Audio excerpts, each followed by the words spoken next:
It's a brotherhood. It's sad. It's sad. For the second day in a row, first responders and the community alike gather to pay tribute to a beloved firefighter killed in the line of duty. We'll show you the procession honoring Battalion Chief Frank Harwood. I just started to scream for help because I didn't know what to do.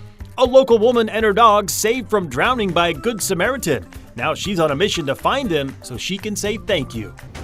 And we're headed back to the 90s this weekend, but coming up, we'll break down the full forecast and talk about a little bit of haze that we have here as well. Good evening and thank you for joining us for KREM 2 News at 5 tonight. I'm Mark Hanrahan. The memorial service for Kootenai County Fire Battalion Chief Frank Harwood was this morning. KREM 2 Shannon Mowdy shows us how people all across the country showed up to honor him at today's procession. We are learning more about what a true leader Battalion Chief Frank Harwood was, as those who knew him and thousands more who didn't honor his life and sacrifice. Love, appreciation, and grief on display in Coeur d'Alene. You know, this has really struck us hard in the whole national community and world community. Todd Nelson held his flag high along Friday's memorial procession route. The former firefighter knows just how deeply his brothers and sisters are grieving Kootenai County Fire and Rescue Battalion Chief Frank Harwood, one of 2 firefighters killed in an ambush shooting June 29th. I know one of the people that was first on scene.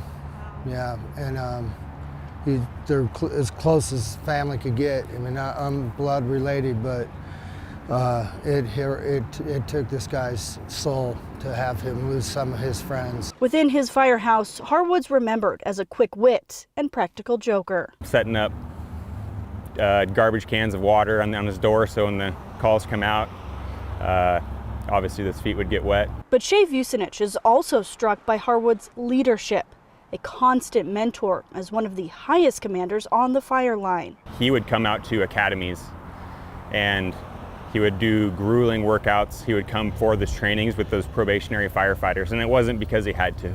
He was the best of us, and he was someone who, you know, wasn't a yeller. He didn't yell at firefighters. He led by example. He was someone that when he showed up on scene, everyone felt safer.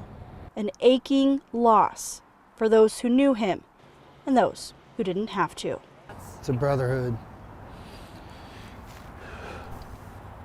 It's sad. It's sad.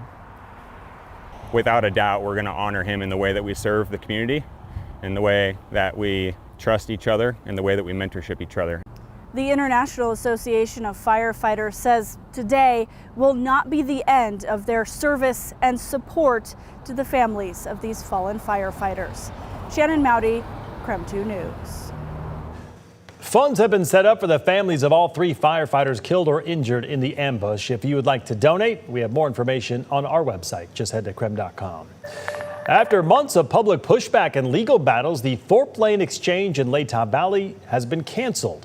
Commissioner of Public Lands Dave Upthegrove announced this afternoon that DNR and Blue Fern Management, a development company based out of Bellingham, have agreed to cancel the deal. The 200-acre property was in the final stages of approval to be developed into public spaces and housing units. However, many in Spokane wanted the land to be developed into a public park. Now the community has 2 years to propose an alternative for the space. If not, DNR will again seek out its own resolution. You can read the full details on our website, KREM.com. A new brush fire broke out just before noon today, so heads up to travelers that use State Route 21. It'll be closed between Colotis and State Route 26 because of the fire. Authorities do not yet have an estimated time to reopen the roadway, and there was no word yet on the fire's size. Here is the latest evacuation map for the Western Pines fire currently burning in Lincoln County. Authorities say people who live in Green Canyon, Mill Canyon, Harker Canyon, Far Road, or Angel Spring Road must leave immediately. The Lincoln County Sheriff's Office is urging people to stay out of the area as crews try to create a fire line. And the American Red Cross has opened a wildfire evacuation center at the Lincoln County Fairgrounds. They also are in need of volunteers, so if you would like to help out, you can visit the Red Cross website to learn more about those opportunities. Firefighters are also battling the Hope Fire in Stevens County, just south of Northport. That fire has burned more than 5,600 acres. It's still 0% contained. Here is a look at the current fire evacuation map, or fire map rather. Level 2 and 3 evacuations are in effect for those near the fire. The Red Cross shelter is open behind Kettle Falls Middle School in the blue building, according to authorities. And for more coverage of these wildfires and to take a look at our Environment Northwest special on living with fires, just download KREM 2 Plus on your TV and watch for free. Speaking of weather, warmer weather returns this weekend all across the inland Northwest. Brandon T. Jones has a first look at your forecast. Well, we have a solid summer here for the inland Northwest. A solid summer weekend is what I should say. Taking a beautiful shot over Lake Coeur d'Alene. I can imagine a lot of people already have plans to get out there in some form of water, whether it's a pool, whether it's a lake. Obviously, might be pretty fun to get over there to Coeur d'Alene, though. But sunshine and haze kicks off our weather headlines here on this day. Lots of sunshine, but also a little bit of hazy conditions as well. That'll be the case over the next 2 days. You may also be smelling a little bit of smoke depending on where you are. I know here on the hill, we smelled some smoke earlier in the day, even inside of the studio, kind of dissipated as the day progressed. So keeping an eye out on that in terms of the air quality. And then this weekend also headed back to the 90s. Not quite as hot as it was earlier in the week, but going back to the 90s nonetheless, which is rather warm. So take a look at your day planner. We started off a little bit cool this morning. That morning cool quickly burned off though. Looking at highs in the upper 80s for the afternoon and heading into the evening hours. But we'll get into your full forecast just a little bit later in the show. Sounds good. Well, there are a lot of great events happening this weekend. Our Nicole Hernandez shows us some of those events.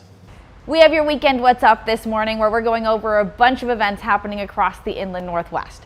First up, the Wallace Music Fest. That will be Saturday and Sunday starting at 11 a.m. both days. On their Facebook page, they say the streets will be closed, the music will be loud, and the vibes will be free. The Sandpoint Pride Parade is also this weekend. Thousands of people show up every year for this. It's 3 days of events starting today and going through Sunday. Everything from marching bands to workshops to trivia. And another event, the Emerge Block Party in Coeur d'Alene. It is a huge art exhibition with work from more than 100 artists. It's happening today, so if you want to get out there, there will also be activities, music, food, and drinks. It's on Lakeside between 1st and 2nd Street. The last event this weekend is Scoops and Bowls at Manitou Park. That's going to be happening from 10 a.m. to 4 p.m. Basically, for the past year, people here at Urban Art Co-op have been making these bowls, and now they're all for sale. Let me tell you, it is harder than it looks. It is quite difficult to make these bowls, but they all turned out amazing. They're all packed up, ready to go for tomorrow's event. You can buy a bowl, and if you buy one, you get a scoop of ice cream for free. Super cool. All right, there are other things going on in the area this weekend as well. Tonight is Skate Night at Riverfront Park's Skate Ribbon. Skate Night is every Friday this summer from tonight through August 22nd. Tonight's theme is Country Night, and you can get a buy one, get one free skate and scooter rental when you dress up in the scheduled theme each Friday. Admission is free.